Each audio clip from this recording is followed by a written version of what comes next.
আসসালামু আলাইকুম রহমতুল্লাহ।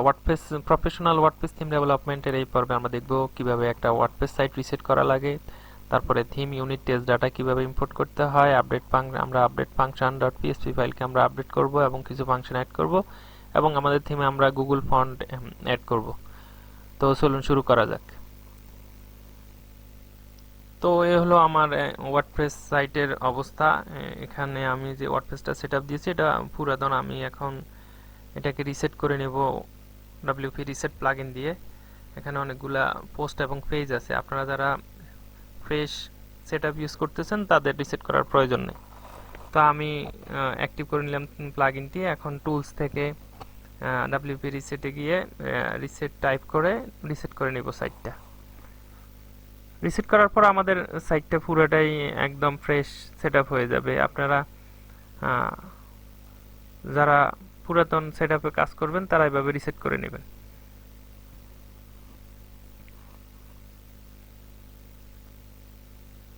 রিসেট করার পরে আমরা প্লাগইনটি ডিঅ্যাক্টিভ করে দিলাম এবং এখন রিফ্রেশ দিলাম। এই যে আমাদের এখন সাইটের অবস্থা, শুধু হেলো ওয়ার্ল্ড পোস্টটা আছে। আমরা পোস্টে দিকে গিয়ে যদি দেখি তাহলে আমরা দেখব শুধু হেলো ওয়ার্ল্ড আছে। পেজে গেলে আমরা দেখব স্যাম্পল পেজ এবং প্রাইভেসি পলিসি পেজটা আছে ড্রাফট করা। তো আমরা এখন theme unit test data import করে নেব। সেজন্য আমরা গুগলে সার্চ দিলাম। আমরা কোডেক্সের একটা লিংক পাবো, সেখান থেকে আমরা দেখব। আমরা গিটহাব থেকে ডাউনলোডটা করে নেব।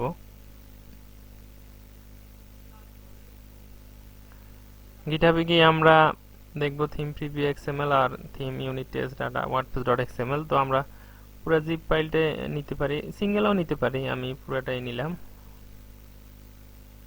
আমাদের কম্পিউটারে আমরা এটিকে সেভ করে নিলাম। এখন আমরা ওপেন করব। আমরা এখন টুলস থেকে ইম্পোর্টে যাব, রান ইম্পোর্ট, এবং আমরা আমাদের কম্পিউটার থেকে আমরা theme unit test data dot WordPress dot XML ফাইলটি সিলেক্ট করব। তারপরে আপডেট ফাইল অ্যান্ড ইম্পোর্ট, আমরা download and import file attachment click করব। তারপরে সাবমিটে ক্লিক করব। আমরা কিছুক্ষণ ওয়েট করব। এটা ইন্টারনেট কানেকশনের উপর নির্ভর করবে, কারণ এখানে এক্সটার্নাল কিছু ইমেজ ডাউনলোড হবে। ডাউনলোড হওয়ার পরে আমরা দেখব যে অল ডান হ্যাভ পান।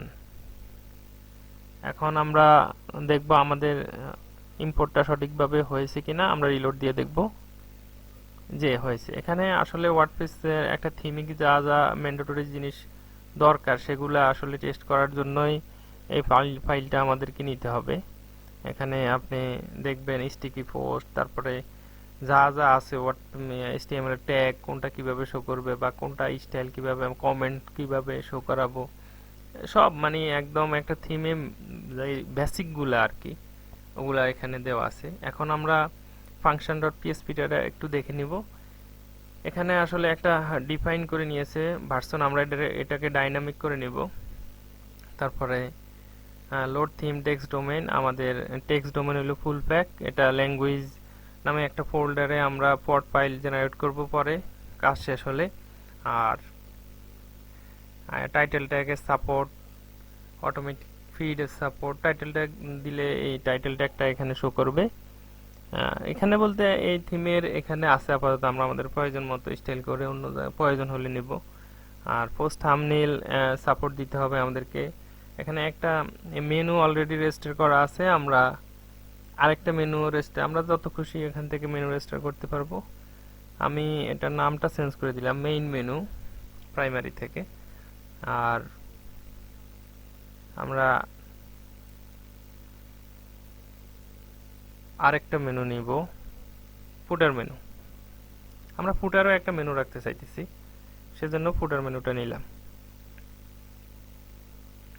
তারপরে অ্যাড থিম সাপোর্ট HTML5 এর যে সার্চ ফর্ম, কমেন্ট ফর্ম, এগুলো কি কি সাপোর্ট থাকবে ওগুলা দেওয়া আছে অটো। এগুলো আপনারা আমার কিছুই করার দরকার নেই, এটা জেনারেট করার সময় আমরা পেয়েছি। শুধু আমরা একটু দেখবো যে আসলে কি কি আছে এবং কিভাবে এগুলো কাজ করে। আমরা কিছু অ্যাড করব ইনশাল্লাহ। এই যে এখানে কাস্টম লোগো সাইজ দেওয়া আছে, আপনি প্রয়োজন হলে এগুলা কাস্টমাইজ করে নেবেন, আপনার মতো লোগোর হাইট এবং উইডথ দিতে পারবেন। তারপরে কন্টেন্ট উইথ এখানে দেওয়া আছে 640, আমরা এটাকে বাড়িয়ে দেব 1170 দিলাম আমরা। তারপরে এখানে একটা উইজেট রেজিস্টার করা আছে সাইডবার হিসাবে, আমরা ইচ্ছা করলে এখানে আরো উইজেট রেজিস্টার করতে পারি। তো আমরা ফুটারের জন্য একটা উইজেট নিই, তাহলে ফুটারও উইজেট দেওয়া যাবে। ফুটার টেক্সটের উপরে উইজেট সাপোর্ট দেয়, বেশিরভাগ থিমে দেয়। তো ফুটার উইজেট নামে আমি একটা উইজেট নিলাম, এখানে শুধু আইডি এবং নামগুলো আমরা চেঞ্জ করব, আর সবগুলোই ঠিক থাকবে। আমরা আইডি দিলাম ফুটার উইজেট, আর ফুটার উইজেটের জন্য আমরা নতুন একটা ক্লাস অ্যাড করব, ফুটার উইজেট টাইটেল। এখানেও ফুটার উইজেটের একটা ক্লাস নিলাম। আপনারা আপনাদের ইচ্ছা মতো ক্লাস ইউজ করতে পারবেন, পরে স্টাইল করার জন্য এগুলো অনেক কাজে দিবে। তারপরে এখানে ইনক্রিজ স্টাইলের মাধ্যমে স্টাইল ফাইলকে কল করা হয়েছে। ভার্সনটা এখান থেকে আসছে, তো এখানে আমরা ভার্সন যখন style.css চেঞ্জ করব তখন এখানে ভার্সনটাও চেঞ্জ হবে। এইভাবে আমরা ডাইনামিক্যালি করে দেওয়ার চেষ্টা করব। জেটপ্যাক, এটা জেটপ্যাক প্লাগইন থাকলে এটা কাজ করবে, না হলে করবে না। এটা আপনি ইচ্ছা করলে রিমুভ করে দিতে পারেন, থাকলেও কোনো সমস্যা নেই। আর এটা কমেন্ট রিপ্লাই জন্য এই স্ক্রিপ্টটা ইউজ করা হয়েছে। আর এটা ফুল প্যাক নেভিগেশন, আমরা আসলে এই নেভিগেশনটা ইউজ করব না, আমরা আলাদা আরেকটা নেভিগেশন নিব।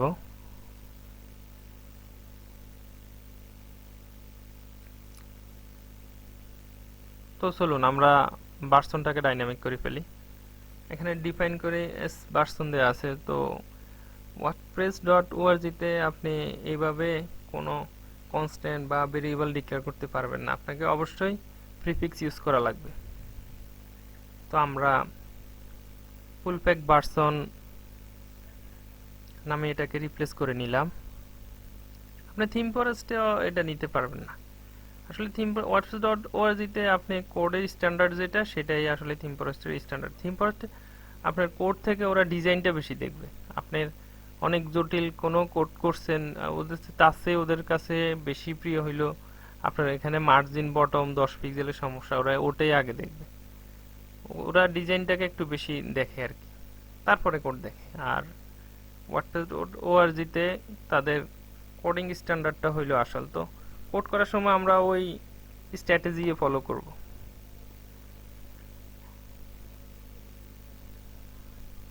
তো আমরা গেট থিম থেকে থিমের সকল মেটা নিয়ে আসব। style.css এ যেসব মেটাগুলো আছে ওগুলো এখানে আমরা দেখব ভার্সন অথর নেই। তো আমরা এখান থেকে ভার্সনটাকে বের করে নিয়ে আসব। ফুল প্যাক থিম থেকে আমরা ভার্সনটাকে নিয়ে আসলাম।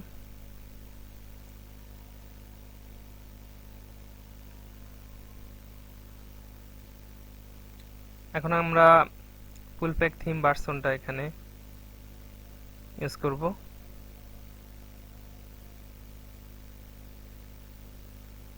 ফুল প্যাক ভার্সন এখন আমরা আমাদের যেখানে আমাদের ভার্সনের প্রয়োজন হয়, বিশেষ করে ডব্লিউপি ইনকিউ স্ক্রিপ্ট বা ইনকিউ স্টাইলে আমাদেরকে ভার্সন দিতে হবে, তো আমরা ওখানে ফুল প্যাক ভার্সনটা ইউজ করব।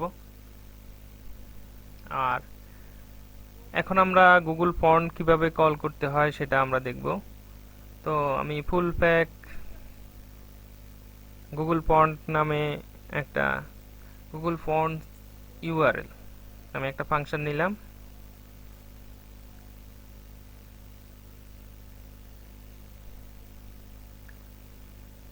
হ্যাঁ, গুগল ফন্টস ইউআরএল নামে একটা ফাংশন নিলাম।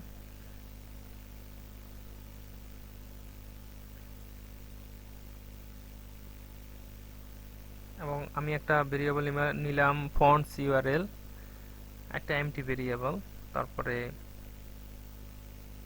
আমি এখন একটা ভেরিয়েবল নেব এমটি অ্যারে ফন্টস ফ্যামিলি, একটা ভেরিয়েবল নিলাম।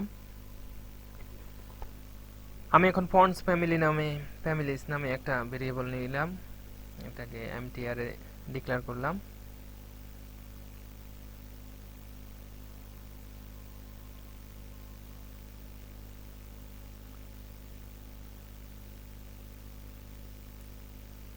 তো ফন্টস ফ্যামিলিতে আমরা কিছু ফন্ট নিব গুগল ফন্টস থেকে।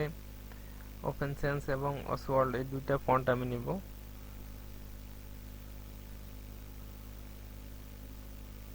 ওপেন সেন্স একটা ফন্ট নিলাম, তারপরে আমি ফন্ট ওয়েট কি হবে 300, 400, 400i, 700। আমার আসলে যে যে ওয়েটগুলো লাগবে সেগুলো আমি এখানে নিয়ে নিব। 700, 700i, 900, 900i।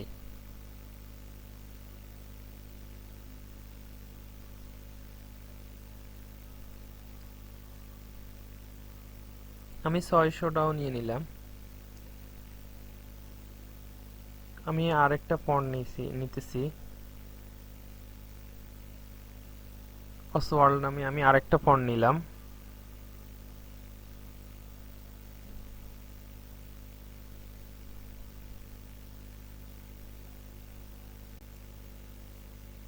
তো আমরা আরেকটা ভেরিয়েবল নেব, কোয়ারি আর্গ নামে আরেকটা ভেরিয়েবল নিলাম।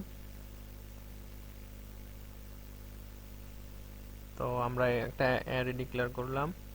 অ্যারেতে আমরা দুইটা কি নিব, একটা ফন্টস, একটা ফ্যামিলি আর একটা সাবসেট। ফ্যামিলিতে আমরা ইউআরএল ইনকোড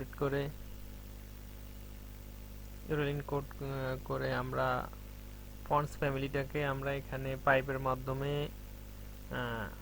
স্ট্রিং এ রূপান্তর করব অ্যারেটাকে।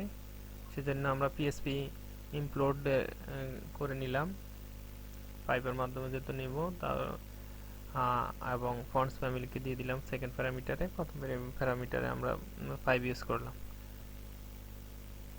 সেকেন্ড প্যারামিটারে আমরা সাবসেট নামে একটা কি নিলাম।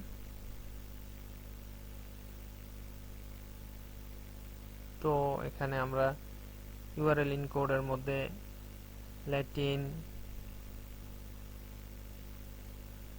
Latin EXT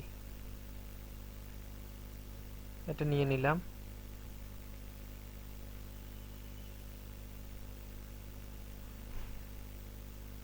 fonts url equal to add query arg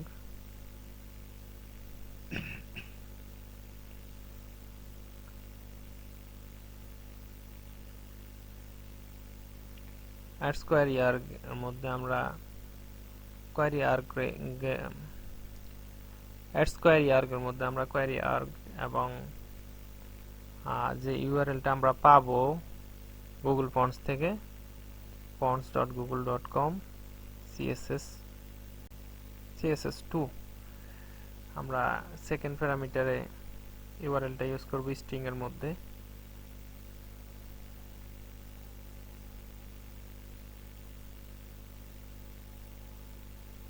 তো এখন আমরা ফন্টস ইউআরএলটাকে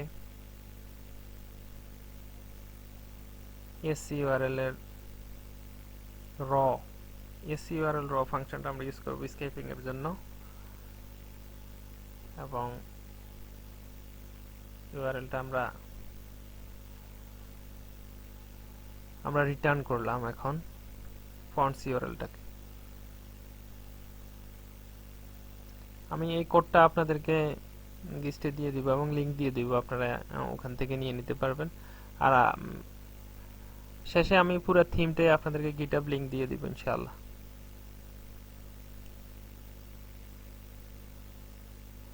তো এখন আমরা যে লিংকটা পেলাম, গুগল ফন্টসের যে লিংকটা পেলাম সেটা আমরা এখন ইনকিউ করে দেব।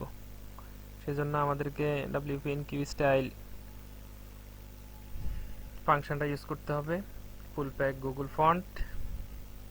ফন্টস, তারপরে আমরা ইউআরএল এর মধ্যে ওই ফাংশনটা ইউজ করব। গুগল ফন্টস ইউআরএল নামে আমরা কিছুক্ষণ আগে যে তৈরি করছি ওই ফাংশনটা ইউজ করব। ওটা যদি একটা ইউআরএল রিটার্ন করবে, এখানে ভার্সন বা অন্য কিছু দেওয়ার কোনো প্রয়োজন নেই। আমাদের থিমে এখন গুগল ফন্টটা সাকসেসফুলি আমরা কল করতে পেরেছি। এখন আমরা সিএসএস এর মাধ্যমে এই ফন্টগুলোকে ডিক্লেয়ার করে নিব। সেজন্য আমরা আমাদের main.css ফাইলে বডিতে ওপেন সেন্স এবং হেডিং এ অসওয়াল্ড ফন্টটা ডিক্লেয়ার করব। বডিতে আমরা নিয়ে নিলাম ওপেন সেন্স ফন্ট ফ্যামিলি, আর ফন্ট সাইজ দিলাম 16 পিক্সেল, আর হেডিং এ আমরা ফন্ট ফ্যামিলিতে অসওয়াল্ড ফন্টটা দিয়ে দিলাম।